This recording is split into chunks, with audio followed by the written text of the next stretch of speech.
बिस्मिल्लाहिर्रहमानिर्रहीम अस्सलाम वालेकुम। आज जो हमने टॉपिक डिस्कस करना है वो है वेव पार्टिकल डुअलिटी नेचर और लेक्चर नंबर 18 हम डिस्कस कर रहे हैं first year chemistry chapter 5 atomic structure का। तो वेव पार्टिकल डुअलिटी नेचर के अंदर हमने क्या देखना है, पहले हमने प्लांक्स क्वांटम थ्योरी के अंदर लाइट जो कि एज अ वेव के तौर पर होती है उसकी हमने मटेरियल नेचर को देखा था। तो लाइट के अंदर वेव नेचर पहले से मौजूद होती है और उसकी मटेरियल नेचर को हमने देखा था। और यहाँ पर आज हमने पार्टिकल जो होता है हमारे पास, जिसकी पहले से पार्टिकल नेचर होती है, उसके अंदर वेव नेचर को हमने देखना है। बेसिकली दोनों नेचर्स को, मतलब अगर हमारे पास वेव होगी तो उसके अंदर जो है क्या मौजूद होगा, पार्टिकल नेचर मौजूद होगी, और अगर पार्टिकल होगा तो उसके अंदर वेव नेचर मौजूद होगी। तो हर एक के अंदर दोनों नेचर्स मौजूद होती है और इसलिए हम इसको क्या कहते हैं, डुअल नेचर ऑफ मैटर कहते हैं। ठीक है जी, क्या कहते हैं, डुअल नेचर हम कहते हैं। तो ये आज हमने डिस्कस करना है। तो इसके लिए सबसे पहले अगर आप प्लांक्स क्वांटम थ्योरी को याद करें तो उसके अंदर हमने लाइट जो एज अ वेव के तौर पर होती है, ठीक है जी, इसके लिए मैं थोड़ा सा जो है ना आपको हिंट में यहां पर क्या लिख देता हूं, वेव लिख देता हूं। ठीक है जी, तो लाइट जो एज अ वेव के तौर पर होती है, अब उसके अंदर हम कहते हैं कि उसके पास दोनों नेचर्स मौजूद होती है। उसके पास वेव नेचर भी मौजूद होती है, ठीक है जी, वेव नेचर भी मौजूद होती है और साथ में क्या मौजूद होती है, पार्टिकल नेचर भी मौजूद होती है। ठीक है जी, अब वेव नेचर जो है ना उसके लिए तो हम पहले ही बता चुके थे कि जो लाइट है वो काफ़ी सारी वेव वाली नेचर्स, क्योंकि लाइट है ही वेव तो इसलिए काफ़ी सारी प्रॉपर्टीज शो करती हैं। जैसे कि हम बात करते हैं यहाँ पर कि वो डिफ्रैक्ट कर सकती है, डिफ्रैक्शन कर सकती है, रिफ्लेक्शन कर सकती है, इंटरफेरेंस कर सकती है। डिफ्रैक्शन, ठीक है जी, रिफ्लेक्शन, इंटरफेरेंस, तो ये सारे जो प्रोसेस हो गए वो सारे प्रोसेस वेव जो है प्रॉपर्टी वेव नेचर को शो करते हैं। और पार्टिकल नेचर के अंदर हमने कहा था कि जो लाइट है in the form of packets की फॉर्म में वो ट्रेवल करती है और उन वेव पैकेट्स को हम क्या कहते हैं, वेव पैकेट, एनर्जी पैकेट्स, उनको हम क्या कहते हैं जी, क्वांटा का नाम देते हैं। ठीक है जी, किस चीज का नाम देते हैं, क्वांटा का नाम देते हैं। तो ये जो वेव पैकेट या क्वांटा की फॉर्म में लाइट का ट्रेवल करना है वो उसके पार्टिकल नेचर को सबूत पेश करता है, उसका एविडेंस पेश करता है। ठीक है जी, तो लाइट का डिफ्रैक्ट होना, रिफ्लेक्ट होना, इंटरफेयर करना, वो आपस में कलर्स का मर्ज हो जाना, ये सारी चीजें जो है वो उसकी वेव नेचर को शो करेगा। और अगर हम बात करें कि लाइट जो है in the form of wave packets, discontinuous जो है ना वो कंटिन्यूअस नहीं होते बल्कि छोटे छोटे पैकेट्स की सूरत में डिस्क्रीट यूनिट्स होते हैं, जिसे हम एनर्जी पैकेट, वेव पैकेट या क्वांटा का नाम देते हैं। तो जब उस तरह ट्रेवल कर रही होगी, जाहिर सी बात है उस तरह ट्रेवल करती है, तो उसे हम क्या कहेंगे, पार्टिकल नेचर जो है उसको वो शो कर रहा होगा।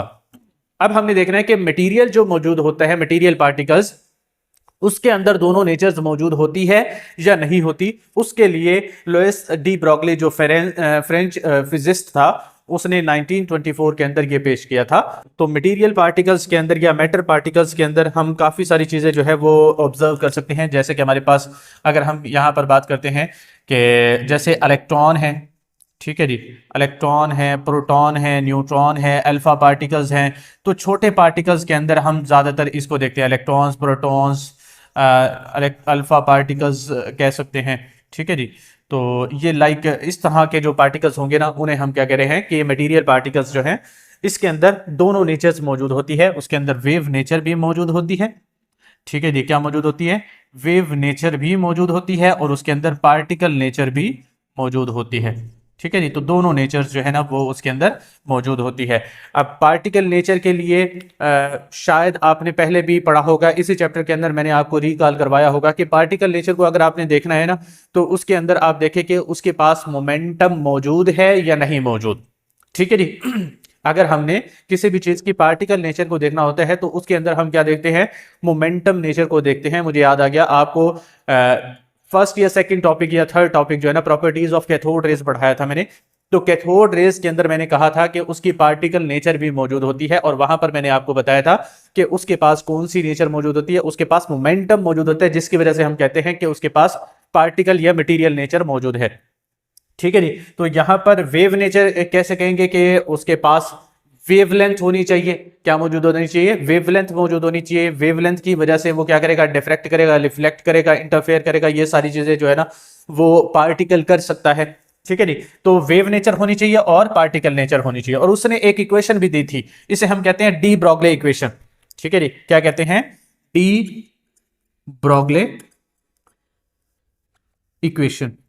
तो ये जो डी ब्रॉगले इक्वेशन है, ये जो है ना बेसिकली पार्टिकल को वेव और मटेरियल नेचर, ठीक है जी, ये जो मैटर है उसको वेव और पार्टिकल नेचर दोनों जो है ना वो डिपिक्ट करता है, जाहिर करता है।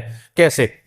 अगर हम बात करते हैं इस चीज की कि एम वी, ठीक है जी, हम बात करते हैं किस चीज की? M V. M V basically क्या होता है? P is equal to M V होता है। और P क्या है जी? मोमेंटम। ठीक है जी, ये क्या है? मोमेंटम है। तो मोमेंटम किसी चीज के पास मौजूद होता है तो मैंने आपको पहले ही बता दिया है कि उसके पास कौन सी नेचर मौजूद होती है? पार्टिकल नेचर मौजूद होती है। और ये वाली चीज क्या है जी? ये हमारे पास वेवलेंथ है। ठीक है जी, ये क्या है जी? वेवलेंथ। और वेवलेंथ जो है ना बेसिकली किस चीज को बता रही होगी? वो वेव नेचर को बता रही होगी। ठीक है जी, वो किस नेचर को बता रही होगी? वेव नेचर को बता रही होगी। तो ये वाली जो इक्वेशन है बेसिकली वेवलेंथ यानी वेव नेचर को मोमेंटम यानी पार्टिकल नेचर के साथ क्या कर रही है? मिला रही है और दोनों चीजों को आपस में इंटर रिलेट कर रही है। ठीक है जी, और इसको हम क्या कहते हैं? डी ब्रॉगले इक्वेशन कहते हैं। और डी ब्रॉगले इक्वेशन जो लुइस डी ब्रॉगले ने पेश की थी उसकी बेस पर इसे नोबेल प्राइज में मिला था। ठीक है जी, तो ये वेव नेचर और पार्टिकल नेचर अगर हम लिखना चाहते हैं तो लिख सकते हैं कि वेव नेचर के अंदर हम क्या कहेंगे कि उसके पास क्या मौजूद होती है?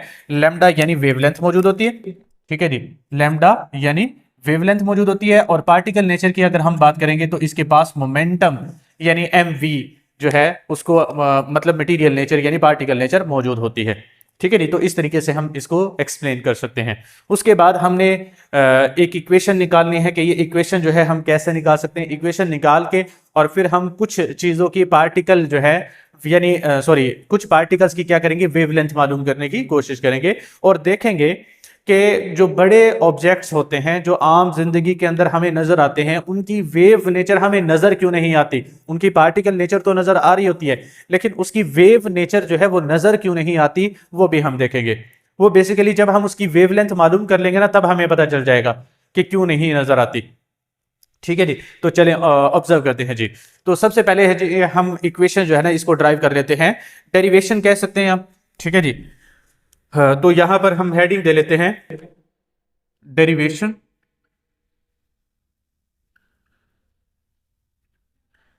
For D ब्रोगले equation. तो डी ब्रोगले इक्वेशन जो है उसको कैसे ड्राइव कर सकते हैं? तो इसके लिए हमारे पास दो इक्वेशन हमने ऑब्जर्व करनी है। एक हमने प्लांक्स क्वांटम थ्योरी के अंदर एनर्जी की इक्वेशन पढ़ी थी कि E is equal to H nu. ठीक है जी, वो वाली इक्वेशन को ऑब्जर्व करना है। और साथ में हमारे पास जो आइंस्टाइन ने, Albert Einstein the great genius, उसने जो इक्वेशन दी थी थ्योरी ऑफ रिलेटिविटी के अंदर कि E is equal to M C square, mass को और एनर्जी को उसने आपस में इंटर रिलेट किया था। तो उन दोनों इक्वेशंस को हमने ऑब्जर्व करना है। ठीक है जी, एक हमारे पास इक्वेशन जो है ना वो कौन सी है जी? E is equal to H nu. ठीक है जी, और दूसरी जो इक्वेशन है हमारे पास E is equal to M C square. ठीक है जी, तो ये दोनों इक्वेशन जो है ना एनर्जी को डिपिक्ट कर रहे हैं और दोनों ही फोटोन ऑफ एनर्जी को एक्सेप्ट कर सकते हैं या अप्रूव कर सकते हैं। तो हम क्या करते हैं जी? दोनों को आपस में इंटर रिलेट कर देते हैं। तो हमारे पास जो इक्वेशन बनेगी वो क्या बन जाएगी कि एच न्यू, ठीक है जी, h nu is equal to M C square बन जाएगा। ठीक है जी, m क्या है? मैस है। और c क्या है? स्पीड ऑफ लाइट है। h हमारे पास प्लांक्स कांस्टेंट होता है और न्यू जो है वो फ्रीक्वेंसी होती है। अगर फ्रीक्वेंसी को देखें तो हमारे पास एक फॉर्मूला होता है फ्रीक्वेंसी का जो कि प्लांक्स क्वांटम थ्योरी के अंदर भी हमने ऑब्जर्व किया था कि फ्रीक्वेंसी जो है ना c ओवर लैम्डा के इक्वल होती है। ठीक है जी, तो हम यहां पर क्या पुट कर सकते हैं? H C over lambda is equal to M C square. ठीक है जी, तो यहां पर क्या आ गया? C H C over lambda. Nu की जगह पर क्या पुट कर दिया मैंने? सी ओवर लैम्डा को पुट कर दिया। तो यहां से एक सी और एक सी जो है वो कैंसिल हो जाएगा और हमारे पास इक्वेशन जो है ना वो क्या आ जाएगी? H over lambda is equal to M C. अगर हम सी की जगह पर क्या करते हैं? C basically speed of light है। और अगर कोई और पार्टिकल ट्रेवल कर रहा होगा तो उसकी स्पीड होनी चाहिए, ठीक है जी। वैसे तो लाइट की स्पीड होती है, फोटोन जो है ना वो लाइट की, फोटोन बेसिकली लाइट ही है ना, तो लाइट जो है ना ट्रेवल करती है उसे हम स्पीड ऑफ लाइट कहते हैं, 3 मल्टीप्लाई बाय 10⁻8 मीटर पर सेकेंड। लेकिन अगर कोई और पार्टिकल ट्रेवल कर रहा होगा तो वो अपनी स्पीड से ट्रेवल करेगा, तो हम यहां पर सी की बजाय क्या लिख देंगे, वी लिख देंगे, ठीक है जी। तो हमारे पास जो नई इक्वेशन बनेगी वो क्या बन जाएगी जी, h over lambda is equal to M we. और अगर हम इसको लेमडा को इस तरफ ले जाते हैं और इसको हम इस तरफ ले आते हैं तो H over M V is equal to lambda, और इसको सही तरीके से सीधा करके लिखेंगे तो एच ओवर एम वी को हम दूसरी तरफ लिख देते हैं, और ये हमारे पास ये वाली डी ब्रोगले इक्वेशन जो है ना वो वेरीफाई हो गई है। तो इस तरीके से हम क्या कर सकते हैं, ड्राइव कर सकते हैं, और अगर ये शॉर्ट क्वेश्चन के अंदर आ जाए तो आपने इस तरीके से जो है ना इक्वेशन को ड्राइव कर लेना है, ठीक है जी। तो ये है डी ब्रोगले इक्वेशन की डेरिवेशन। इसके बाद हम क्या करते हैं जी, डिफरेंट पार्टिकल्स जो है ना उसकी क्या करते हैं, वेवलेंथ को मालूम करने की कोशिश करते हैं। जैसे इलेक्ट्रॉन है, प्रोटॉन है, अल्फा पार्टिकल है, स्ट्रॉन है, और भी काफी सारे कर सकते हैं, लेकिन हम चंद एक एग्जांपल को ऑब्जर्व कर लेते हैं जो कि आपकी बुक के लिहाज से इंपॉर्टेंट है, आपके टॉपिक के लिहाज से इंपॉर्टेंट है। तो सबसे पहले जो है हम ऑब्जर्व करते हैं जी, फॉर प्रोटॉन या सॉरी फॉर इलेक्ट्रॉन कर लेते हैं, चलें फॉर इलेक्ट्रॉन, ठीक है जी। अब इलेक्ट्रॉन जो है उसके लिए इक्वेशन पहले लिख लेते हैं और इक्वेशन के अंदर फिर वैल्यूज को पुट करेंगे। तो lambda is equal to H over M v, ठीक है जी। Lambda is equal to H over M v. अब यहां पर वेवलेंथ जो है ना हमने मालूम करनी है, ठीक है जी। क्या मालूम करनी है, वेवलेंथ हमने मालूम करनी है। एच प्लांक्स कांस्टेंट होता है, ठीक है जी। एच क्या होता है, प्लांक्स कांस्टेंट, और प्लांक्स कांस्टेंट की वैल्यू आपको पता है जो कि प्लांक्स क्वांटम थ्योरी के अंदर भी पड़ी थी, 6.626 मल्टीप्लाई बाय 10⁻⁻34 जूल सेकंड होती है। और एम मैस ऑफ इलेक्ट्रॉन, ठीक है जी, वो कितना होता है जी, 9.1 मल्टीप्लाई बाय 10⁻31 kg। ये भी आपने मिलिकन आई ड्रॉप मेथड के लास्ट में हमने निकाला था, मैस ऑफ इलेक्ट्रॉन। उसके बाद V speed of electron, electron जो ऑर्बिट के अंदर स्पीड, जिस स्पीड से ट्रेवल कर रहा होता है वो होती है 2.188 मल्टीप्लाई बाय 10⁻6 मीटर पर सेकेंड, ठीक है जी। ये इतनी तेज स्पीड से ट्रेवल कर रहा होता है, मूव कर रहा होता है। तो हमारे पास तीनों चीजें आ गई है, प्लांक्स कांस्टेंट आ गया है, एम आ गया है, वी आ गया है। अब हम क्या करते हैं, सारी वैल्यूज को पुट करते हैं और वेवलेंथ निकालने की कोशिश करते हैं। तो lambda is equal to 6 H की वैल्यू कितनी है जी, 6.626 मल्टीप्लाई बाय 10⁻⁻34, ठीक है जी, ये आ गया। उसके बाद अगर हम मैस की बात करते हैं तो 9.1 मल्टीप्लाई बाय 10⁻31, ठीक है जी, मल्टीप्लाई बाय, और स्पीड कितनी है जी, 2.18 मल्टीप्लाई बाय 10⁻6 जो है ना वो आ जाएगा। और कैलकुलेशंस के अंदर एक बात आपने ख्याल रखनी है कि आपने यूनिट्स अगर नहीं पुट करेंगे तब भी चल जाएगा, लेकिन डेटा लिखते हुए और लास्ट में रिजल्ट लिखते हुए आपने लाजमी यूनिट्स लिखने होते हैं, नहीं तो नंबर कट जाते हैं आपके, ठीक है जी। तो जब हम इसको मालूम करते हैं तो हमारे पास आता है 0.33 मल्टीप्लाई बाय 10⁻⁻9 मीटर, या फिर हम कह सकते हैं 0.33 नैनोमीटर आती है, ठीक है जी। तो ये वाली वेवलेंथ जो है हमारे पास आएगी, ये बात समझ में आ जाएगी। और ये वाली वेवलेंथ जो है बहुत छोटी वेवलेंथ है, ठीक है जी, 0.33 नैनोमीटर। नैनोमीटर जो है ना वो लास्ट स्टेज है जिस पर हम वेवलेंथ को मेजर कर सकते हैं। तो इसलिए इलेक्ट्रॉन की कहीं ना कहीं हम कह सकते हैं कि वेवलेंथ को मालूम कर सकते हैं। उसके बाद अगर हम बात करते हैं ना दूसरा, प्रोटॉन की बात कर लेते हैं, ठीक है जी। किस चीज की बात करते हैं जी, फॉर प्रोटॉन। तो प्रोटॉन के लिए हमारे पास जो इक्वेशन बनेगी वो क्या बनेगी, तो प्रोटॉन भी हम कह लेते हैं, वैसे प्रोटॉन जो है ना वो न्यूक्लियस के अंदर मौजूद होता है, वो ट्रेवल नहीं कर रहा होता, लेकिन हम मान लेते हैं कि प्रोटॉन भी उसी स्पीड से ट्रेवल कर रहा हो जिससे इलेक्ट्रॉन ट्रेवल कर रहा होगा।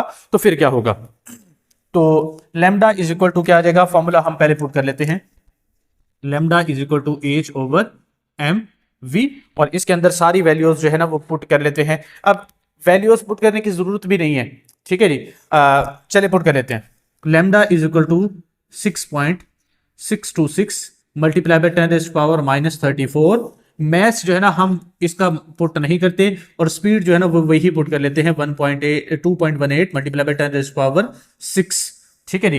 तो अगर हम यहां पर देखें तो आपको एक रिलेशन जो है ना वो पता चलेगा। वो रिलेशन क्या पता चलता है कि यहां पर हमने प्लांक्स कांस्टेंट को भी सेम रखा है, ठीक है जी, और स्पीड को भी सेम रखा है, सिर्फ चेंज क्या किया है, मैस चेंज किया है।